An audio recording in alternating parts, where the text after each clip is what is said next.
Merci beaucoup. 13h10 à Paris, midi 10 à N'Djamena, édition spéciale consacrée donc à cette information qui nous a été donnée il y a un peu moins d'une demi-heure à la télévision tchadienne, la mort d'Idriss Déby. C'est le porte-parole de l'armée, le général Azem Bermandoa Agouna, qui est apparu sur les écrans de télévision il y a donc une demi-heure à peu près à N'Djamena pour annoncer la mort ce mardi 20 avril en défendant l'intégrité du territoire sur le champ de bataille d'Idriss Déby Itno. Cette annonce intervient alors que le Tchad connaît depuis le 11 avril une incursion opérée par le FACT, le mouvement rebelle du Front pour la Concorde et l'Alternance au Tchad, incursion menée par ses bases arrières libyennes. Elle intervient également alors que la commission électorale avait annoncé hier soir la réélection d'Idriss Déby pour un 6e mandat à la tête du Tchad, après un processus électoral boycotté par les têtes d'affiche de l'opposition. Édition spéciale jusqu'à 13h30, heure de Paris, consacrée à la mort d'Idriss Déby Itno. Édition spéciale sur RFI. Et nous partons tout de suite à N'Djamena, la capitale du Tchad, où nous retrouvons notre correspondant Madi Asra Nako. Bonjour Madi Asra, coup de tonnerre il y a une demi-heure avec cette annonce à la télévision tchadienne. Que pouvez-vous nous dire? Que sait-on des circonstances dans lesquelles le président Déby est mort? Bonjour Nicolas, coup de tonnerre comme vous le dites. Il y a une demi-heure, les programmes de la télévision nationale ont été interrompus. Un présentateur annonce donc un communiqué et on voit à l'écran le général Azem Bermandoa entouré des généraux Mamadou Idriss Déby Itno et de Djimadoum Tiraina Robert, qui est le ministre de la Défense, et plusieurs autres officiers. Il annonce donc la mort au combat, la mort des suites de blessures du chef de l'État, le maréchal du Tchad, ce matin du mardi. Le général Azem annonce aussi la suspension ou la dissolution de la Constitution et de l'Assemblée nationale et la mise en place d'un comité militaire composé essentiellement des officiers généraux. Et ce comité militaire est donc dirigé, comme je l'ai dit, par Mamadou Idriss Déby Itno, qui est le fils du chef de l'État et le commandant de la Direction générale de la sécurité des institutions de l'État. Alors, Nako, on va revenir sur ces différentes annonces. Tout d'abord, sur les circonstances du décès d'Idriss Déby. Est-ce qu'on sait où il aurait été blessé? Était-ce lors des combats signalés ces derniers jours avec le FACT? Oui, très probablement, parce que lundi et hier mardi matin, il y a eu une colonne des FACT qui avait échappé à un premier accrochage samedi, qui s'est retrouvée donc dans le secteur de Noukou. Et il y a eu effectivement de gros affrontements, à la suite desquels la mort de plusieurs généraux commençait à fuiter et la rumeur a commencé à enfler.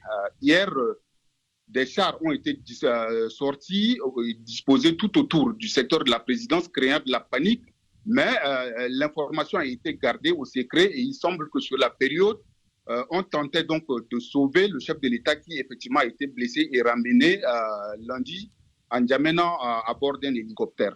Et donc, comme l'a dit le porte-parole de l'armée ce matin, le chef de l'État n'a malheureusement pas pu tenir et donc il a succombé à ses blessures ce mardi matin. Il s'était donc rendu lui-même sur le front. On le comprend, Nako, de ce que vous venez de nous expliquer. Un conseil militaire est mis en place pour remplacer Idriss Déby. L'annonce a été faite en même temps que celle de son décès.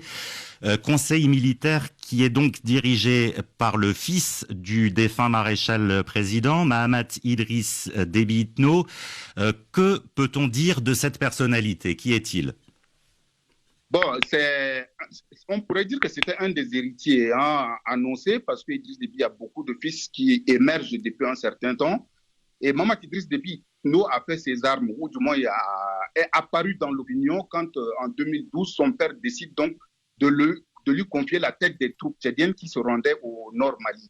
C'est là-bas donc qu'il a fait ses armes et au retour, il est donc passé du grade de général de brigade au grade de général d'armée, général de corps d'armée plutôt. Et depuis ce temps, c'est lui qui dirige donc la garde républicaine ou la garde présidentielle qui est connue officiellement sous le nom de la Direction générale de sécurité des institutions de l'État, la fameuse DGSSIE, qui est en sorte les troupes qui constituent en fait les troupes d'élite de l'armée tchadienne et qui a fait ses armes un peu partout dans la région.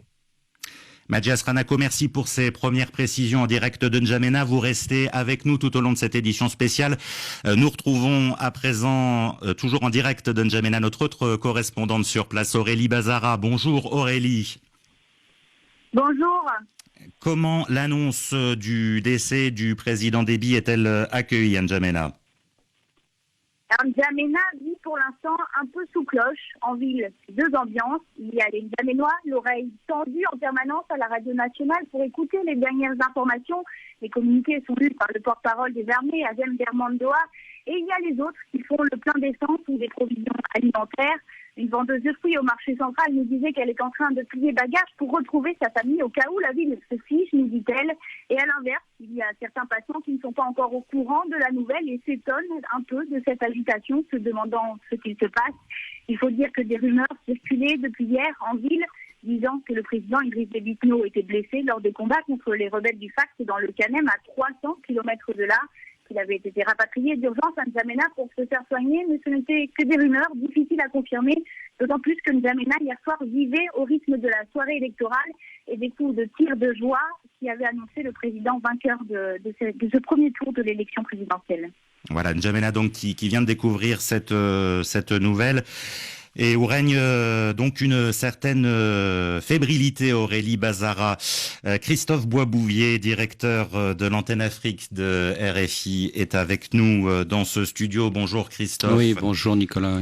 Oui. Idriss Déby Itno est donc mort au combat, semble-t-il, samedi, blessé sur le champ de bataille. Il est décédé ce matin, si l'on en croit la déclaration qui a été faite à la télévision tchadienne. C'est la mort d'un guerrier. Oui, absolument.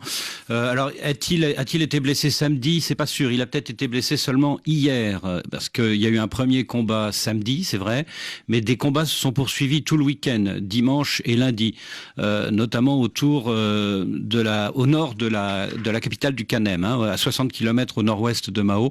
Il aurait peut-être été blessé lundi, évacué par hélicoptère en début d'après-midi ce lundi, et donc serait mort des suites de ses blessures.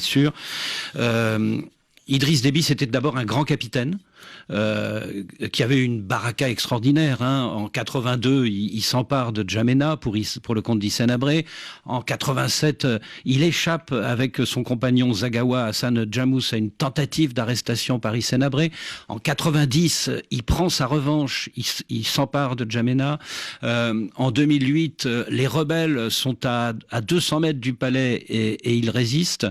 Il a eu cette baraka jusqu'à hier, jusqu'à ce dernier combat qu'il a livré hier. Il est mort au combat à l'âge de 69 ans. Donc, comme vous l'avez dit, c'est un guerrier. Ce n'était pas seulement un guerrier, Nicolas, c'était aussi un homme politique avisé, une longévité exceptionnelle dans l'histoire du Tchad. 30 ans à la tête du Tchad, c'est unique dans l'histoire de ce pays. Avec ses ombres et ses lumières. Ses ombres, c'est évidemment l'enlèvement de son opposant Ibn Omar Mahamat Saleh. C'était en février 2008. Il n'est jamais réapparu. Il est sans doute mort sous la torture. Ses lumières, c'est quand même le fait d'avoir débarrassé les Tchadiens du régime de Hissène Habré en décembre 90. C'est donc évidemment la plus grande figure du Tchad depuis l'indépendance, on peut le dire, qui vient de disparaître. Merci Christophe Boisbouvier, vous restez avec nous. On va revenir bien sûr tout au long de la journée sur le parcours politique et militaire exceptionnel d'Idriss Déby, dont la mort a donc été annoncée. Nous sommes à présent en ligne avec Abderrahmane Koulamala. Bonjour monsieur. Bonjour. Vous fûtes, Abderrahmane Koulamala, il y a bien des années, une figure de la rébellion tchadienne. Vous êtes depuis quelques mois maintenant conseiller à la présidence. Vous étiez le conseiller d'Idriss Déby Itno. Que pouvez-vous nous dire, Abderrahmane Koulamala? Quelles sont vos informations sur les circonstances de la mort du maréchal président? Les circonstances de sa mort sont déjà bien connues, puisque le président Idriss Déby ne s'est jamais contenté du fauteuil douillet de la présidence. Il a toujours été au front pour défendre sa patrie, pour être au combat. Et il a été blessé au combat, il est mort les armes à la main. Il est mort comme il a vécu, un homme libre, mais surtout un grand guerrier, comme vous venez de le dire. C'est un homme que je connais très bien. Ça fait plus de 30 ans que je fréquente ce grand leader tchadien. Nous étions très jeunes, lui et moi, quand il a pris le pouvoir. Et ma foi, il a apporté une démocratie au Tchad, même si j'ai eu une parenthèse, j'ai été moi-même un chef rebelle, comme vous dites, contre lui, mais on s'est très très vite réconciliés.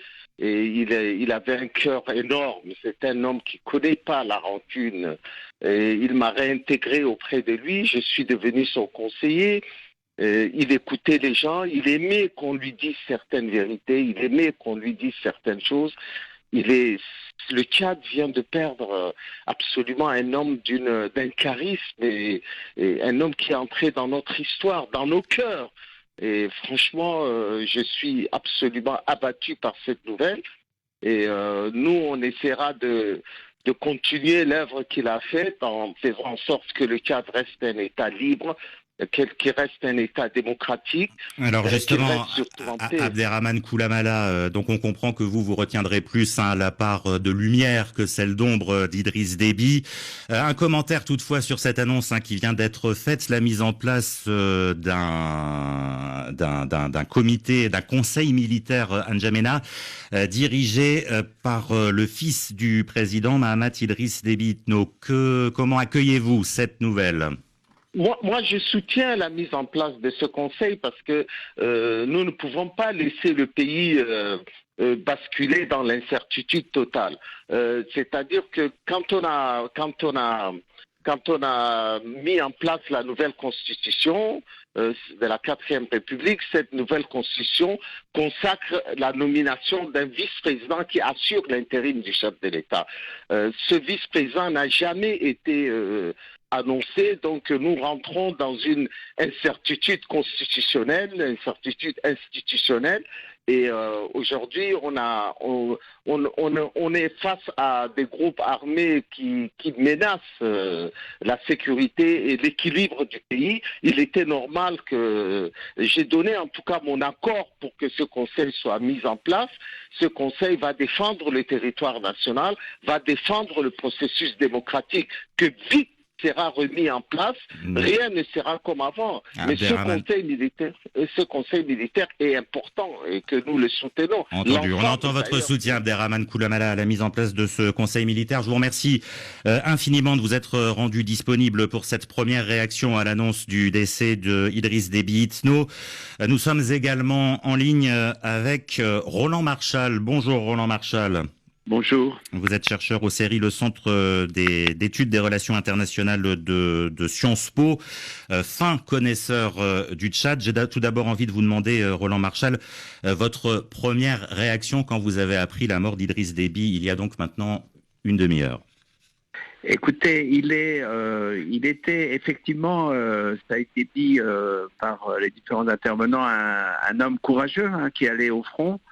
Mais c'est vrai que il y a quand même tout est dit d'une certaine façon par la publication des résultats d'une élection qui n'en avait que le nom, 79%, taux de participation inconnu, et puis quelques jours après sa mort de blessure d'ailleurs. Quelqu'un qui sans doute n'a pas voulu croire à ses propres faiblesses jusqu'au dernier moment. Donc un homme à la fois très courageux, un peu inconscient puisqu'il se retrouve au milieu d'une bataille alors qu'il est chef de l'État, et puis surtout une énorme inquiétude pour la population tchadienne parce que est-ce que les scénarios maintenant ne sont pas exactement aussi roses que ce que je viens d'entendre? Est-ce que ce comité militaire va être capable de gérer les affaires courantes dans l'attente du choix, et j'espère du choix par des élections d'un nouveau dirigeant et de vraies élections cette fois-ci? Est-ce qu'au contraire, ce comité militaire va se diviser rapidement et va se combattre dans N'Djamena, ce qui veut dire de nouvelles violences contre les civils, forcément? Est-ce que l'opposition armée aura à cœur d'appeler, par exemple, à une conférence nationale où tout le monde pourrait être assis pour discuter l'avenir du Tchad et évidemment demander que tous les éventuels accords trouvés durant cette conférence soient sanctionnés ensuite par un vote démocratique. Ce sont autant d'interrogations. Et puis, beaucoup de questions sur... Que va faire la communauté internationale? Je termine là-dessus. Est-ce que les Français, les Européens, les Américains, Français américains qui ont joué un rôle très important dans les dernières années dans le soutien à ce système, est-ce qu'ils vont eux-mêmes avoir une attitude beaucoup plus réformatrice pour essayer de faire revenir la vie politique tchadienne dans les standards qui sont aujourd'hui ceux de l'Afrique, c'est-à-dire des démocraties avec des problèmes, des limites, mais quand même plutôt des démocraties et pas du tout des autoritarismes basés sur des pouvoirs militaires. Alors on aura largement l'occasion à Roland Marchal de revenir justement sur les liens d'Idriss Déby avec la communauté internationale et notamment pour la sécurisation du Sahel, ses liens avec la France également, c'est une part très importante du personnage d'Idriss Déby qui est donc décédé ce matin selon l'annonce qui a été faite à la télévision tchadienne aux alentours de 11h, heure de N'Djamena. Je vous propose à présent de réécouter Idriss Déby. C'était en 1990 après le coup d'État contre Hissène Habré dans son tout premier discours à la nation. Le mouvement patriotique du salut a en cœur de conduire le Tchad avec la participation de tous ses citoyens vers le système de gouvernement que tout le monde appelle de ses voeux. Un système de gouvernement, vous l'avez compris, basé sur la démocratie. Je veux dire démocratie au sens plein de termes. La démocratie, cette condition indispensable à l'épanouissement du citoyen et à la réalisation de la justice et de la paix. Au risque de me répéter, je tiens à souligner qu'il n'y a pas de démocratie sans pluralisme politique, sans laïcité. Le mouvement patriotique du salut se consacrera avec le soutien et la participation de chacun à la réalisation de cet objectif dans sa plénitude. Nous entendons par là liberté d'association, liberté d'opinion, liberté syndicale, liberté de la presse, liberté religieuse. Au plan administratif, nous défendrons l'unité nationale, l'intégrité territoriale du Tchad à l'intérieur de ses frontières héritées de la colonisation. L'administration sera réorganisée sur des bases plus efficaces. Certaines entités seront décentralisées et de larges pouvoirs de gestion seront accordés au niveau local.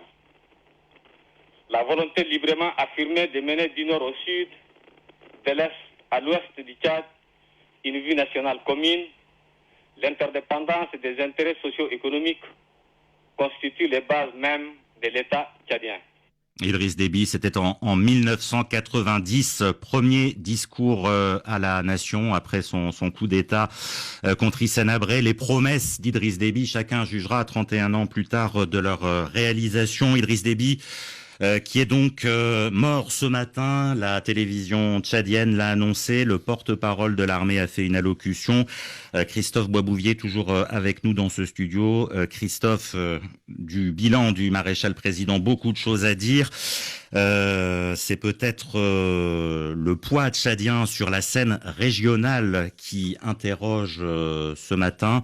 Le Tchad allié important des pays du Sahel dans la lutte contre le terrorisme. Depuis janvier 2013, depuis le début de l'opération Serval de François Hollande au Mali, Idriss Déby était son principal allié militaire. C'est les combattants tchadiens qui, en février 2013, ont aidé les Français à déloger les djihadistes du Nord Mali.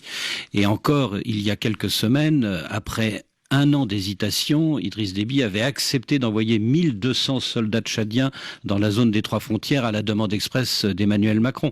Donc il est évident que ça, la mort d'Idriss Déby aujourd'hui est un paramètre fondamental. Voilà, beaucoup de conséquences, beaucoup de questions après l'annonce de la mort d'Idriss Déby ce matin à N'Djamena.